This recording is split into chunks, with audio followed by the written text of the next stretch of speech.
one strong rejection that I hear very often when explaining or broaching the idea that Hashem needs your mitzvah is that ultimately, in the essence, Hashem's Atzmus cannot be affected whatsoever.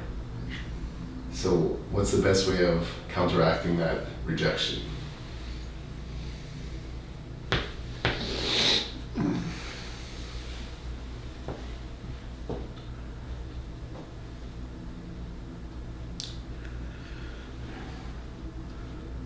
When you say Atzmus can't, you got to stop right there and ask yourself, what am I saying? Atzmus can't? Take away the word Atzmus. It's confusing. Let's talk about him. He cannot be, he cannot. He can't care that much. Is that what you're saying? If you're talking about him, which is sometimes what we mean by Atzmus, if you're talking about him, how can you say he can't? The whole point of him, or Atzmus, is that there's nothing missing, there's nothing impossible, nothing. In Chassidus, there is a topic, there is a subject called the level of Atzmus. There's the level where the Eibishter is actually involved in creation, like Shem Elikim, Memala Kol Almin.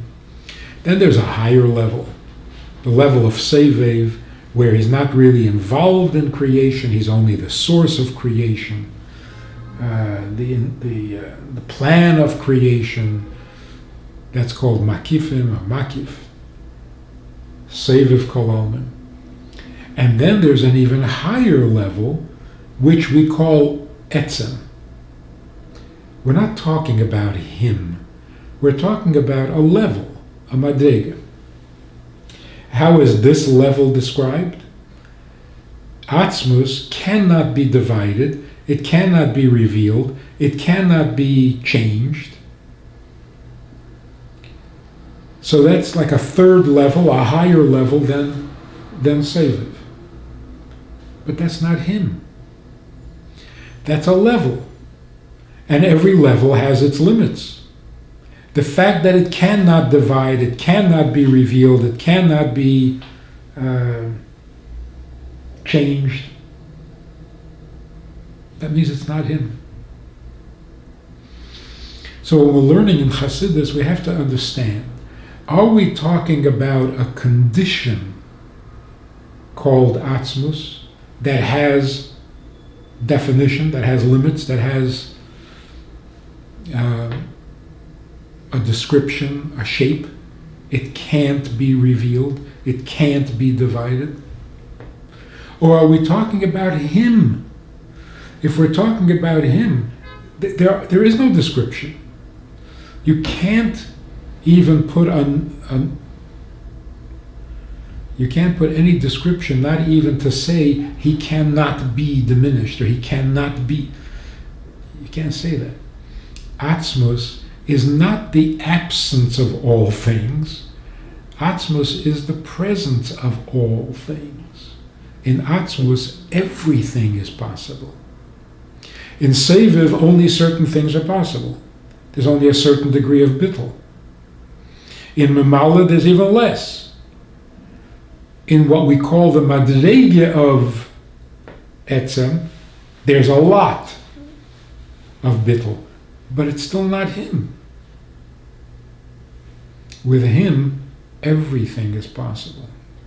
And it turns out that he, and that's what we really mean by Atzmus, he gets more pleasure from the tiny things that we dismiss as unimportant.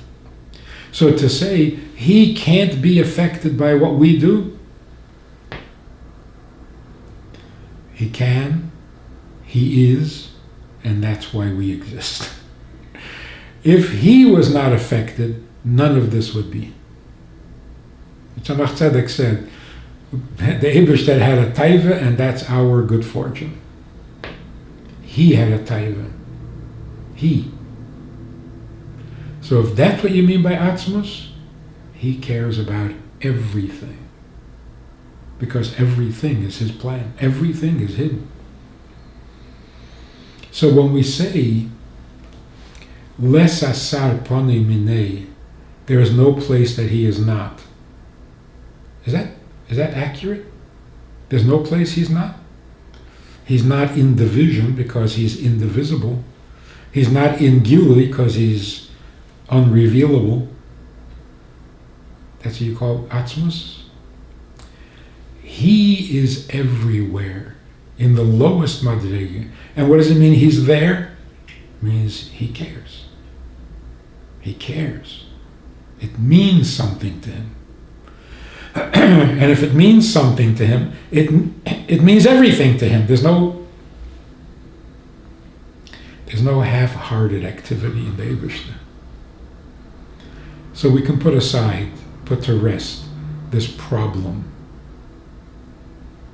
Atzmus means him. He has no limits. And sometimes Atzmus refers to a level. So when it says Atzmus, is not always referring to him. How does it delineate? Well, we find this in many places. Like in Tanya, for example, Tanya says that the Etzem HaNeshama is the Seichel and the Midas, whereas the non-Etzem are Machshava, Dibur, and Maisa, thought, speech, and action, which are the garments of the soul. So you see, you can use the word Etzem to distinguish many things from what is not Etzem, right? So what is part of the body of the neshama and what is not? The garments are not part of the body of the neshama, whereas the seichel and the intelligence and the emotions of the neshama, that's the neshama. So can we call that etzem? Tanya calls it etzem. You learn a little further in Hasidus, you find out seichel and midas are not the etzem of the neshama. Rotzen is the etzem of the neshama. And then you find out, well, rotzen is not really the etzem of the neshama. Tainug is the etzem of the neshama. Then you find out, well, depends which neshama you're talking about. You talk about the nefesh alikis. Well, the etzem of the nefesh alikis is the yechida. Then you find out that in the yechida there is the presence of the Eibishter himself. That's the etzem. So you see, the word etzem can be used as a borrowed term, or you can be talking about him. Like the Baal Shem Tov loved the simple Jew because when he said Eibishter, he was talking about him. So sometimes it speaks about Atzmus, like Mitzvot again, Atzmus She'em L'mayla, and that's talking about him when it says that. Right. And even in Torah, when it says Vayemer Hashem El Moshe, that's not Atzmus. Hashem is not Atzmus. Compared to Elokim, the Shem Hashem is Etzem. But when it says Anochi Hashem Elikech, that's Atzmus speaking. How do you know the difference? There's no name. The word Anochi is like the narrator of the Torah is the Eibishter himself. And he's talking about his chesed, which is Shem Havaya, his gvura, which is Shem Elikim. So when it says in the level of Atzmus that it cannot be affected on that level, why does it say that it can't be affected over there? That's true. Why is it true? Let's put it this way.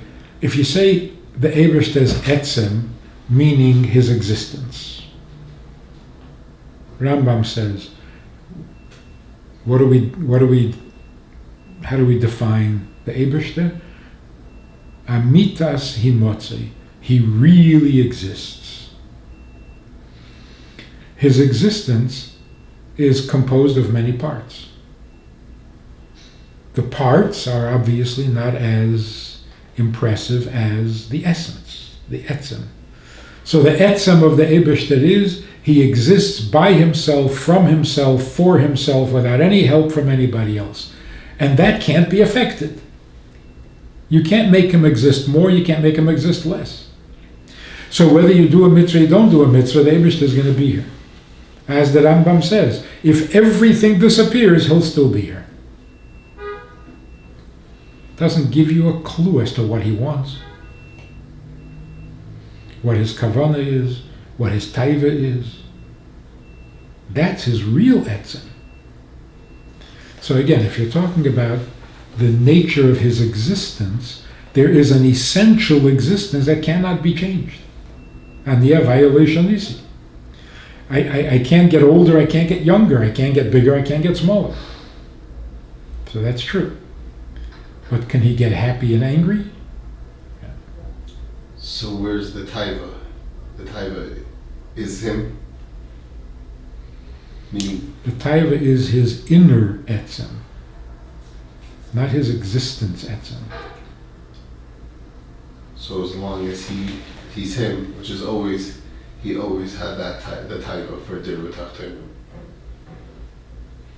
And that doesn't have this restriction of not being affected.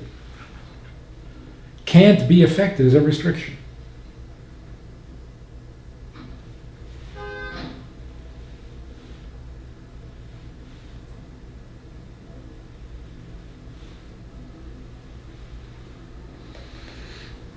You might say that there's the expression in Rambam, amitas himotzei, that his existence is real, not manufactured. You have the expression mechuyev hametzius, that everything else exists because it could, but it doesn't have to, and he is mechuyev hametzius, he has to exist.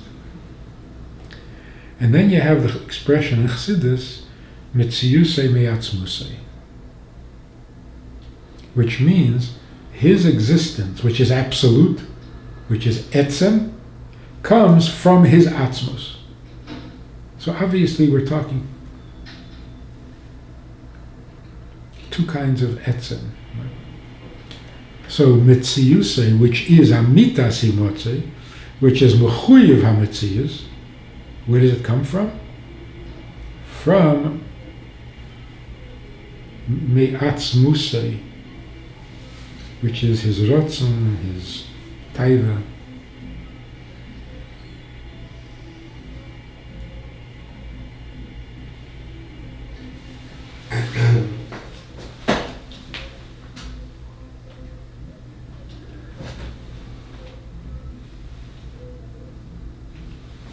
Can we talk again about the word need?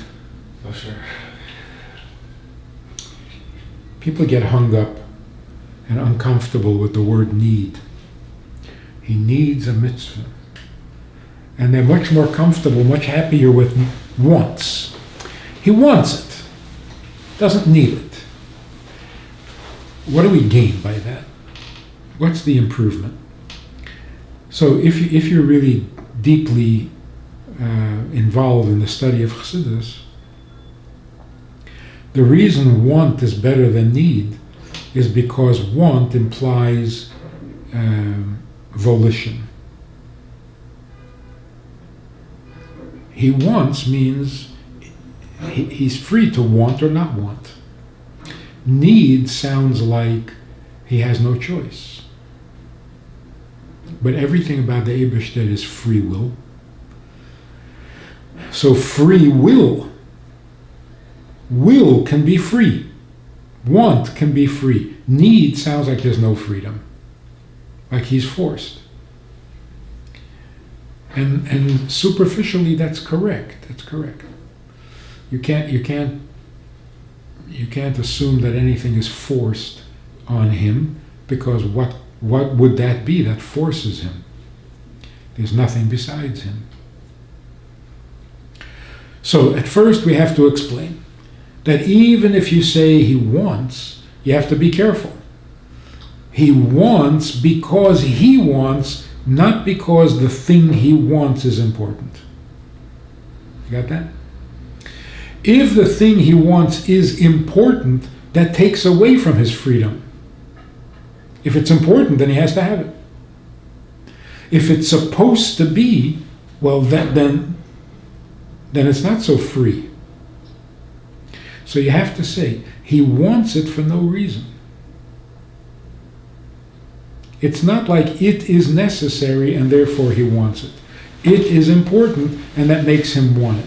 No. There's no importance to the world. There's no importance to a tachten, to a dira b'tachtenim. There's nothing. It all comes from him. He wants. What makes him want? Just him.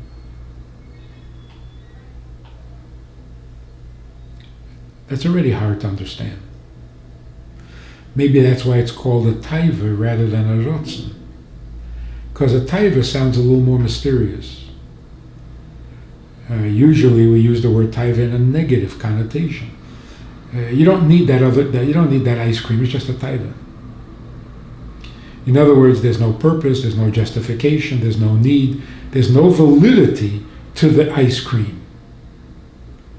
So you shouldn't want it. And if you do want it, it's a taiva. So taiva means a rotzen that has no real compelling reason other than you want it. On the other hand, if there is no compelling reason and it's just him, he wants it, that makes it so much higher and so much more divine, so much more him.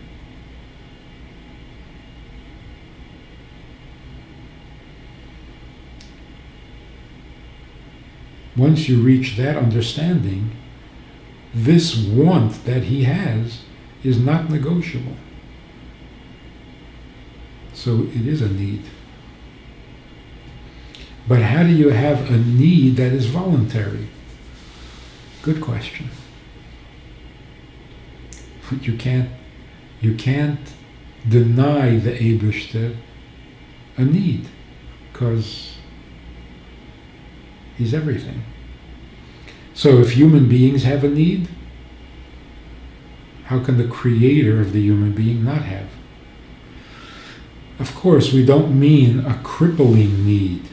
Human beings have crippling needs. That we don't apply to the Eibishter. But a need for improvement of life, a need for a purpose to live, a need to get closer to the Eibishter, these are not weaknesses. This is not crippling. And if we have that kind of idealism, if we have that kind of virtue, certainly he has it. So we're talking about a need that is a virtue. How can he not have it? Makes it clearer when we realize that we use the word need inappropriately sometimes. Like a human being needs to eat. And that's not correct. A human being doesn't need to eat. He needs not to eat. That's why on Yom Kippur, when we're at our best, we don't eat. When you're busy with an important project, you forget to eat. Because there are things much more human to the human than eating, which is an animal activity and even a vegetable activity. So the need for nourishment, that's not particularly human. So to call it a human need, not exactly correct.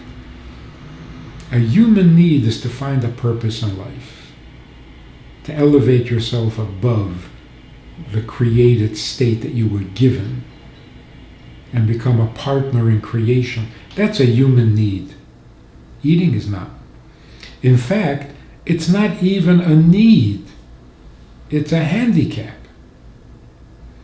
It's a handicap. I need to get things accomplished, but I have to go to sleep. I need to cram for this test, but I'm falling asleep. A doctor needs to finish the operation, but he hasn't eaten in a long time. The pilot has to finish the flight, but he got to stop in the middle because he hasn't slept.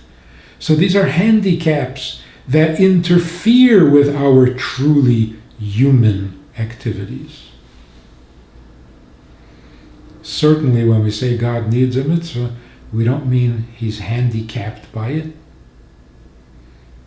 On the contrary, not only does he exist forever, not only does he exist infinitely, not only is he all-powerful, all-capable, and all-knowing, he even has a good purpose for which he is striving.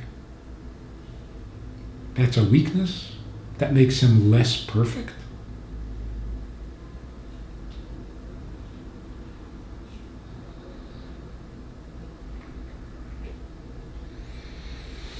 Someone would say, well, that gives him a description, and the description is limiting. So most people like to think of it as... Right. We can't put any description on him, and to say that he needs mitzvahs is a description. Even to say that he wants a dira b'tachtainim is a description. So that makes him limited and imperfect and so on. That's because we don't understand mitzvahs. When the Zohar says, Eiraisa v'kutsha bricha kul echad, that Torah and the Eibishter are one and the same, that's a description. So is it wrong, is it a limiting description to say that the Eibishter is mitzvahs, the Eibishter is Torah, the Eibishter is Shabbos, the Eibishter is matzah?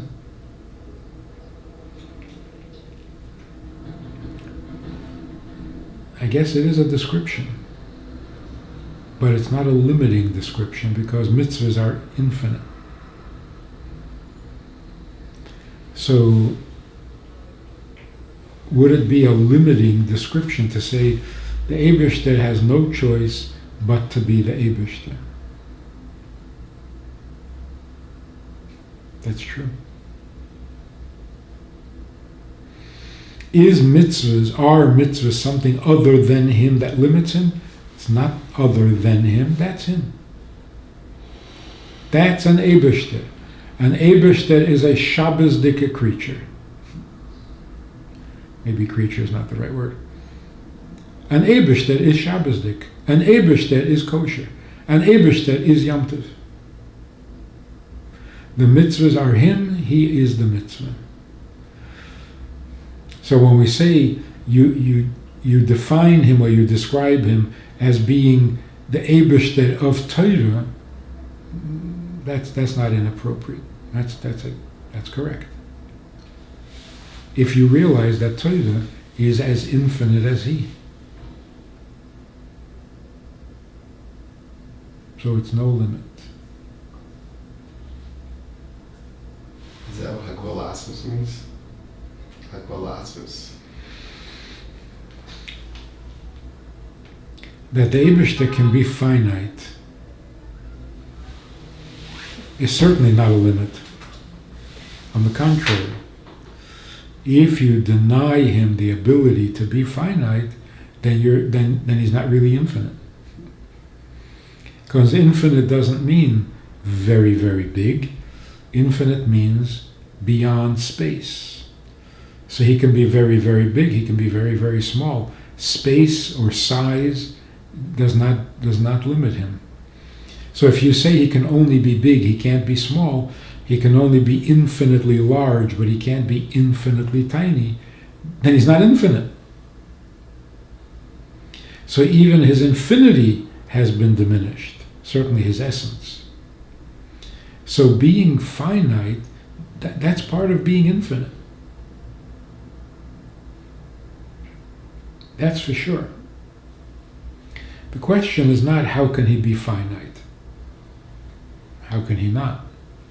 The question is, how can unholiness exist if he is present? How can a physical universe, a finite being exist? That's not a problem. He's finite too. He's big and he's tiny. But how can unholiness exist? Because he's not unholy. So for that, we have to have explanation. The light is hidden, it's removed, it's concealed, it's a tzimtzum, it's a hester panim, and even that, it's still a mystery. With the tzimtzum and with the hester, and that's why tzimtzum can't be literal. So we have to really strain or stretch to explain how unholiness can exist. But how he can be finite? He's an Eibishter.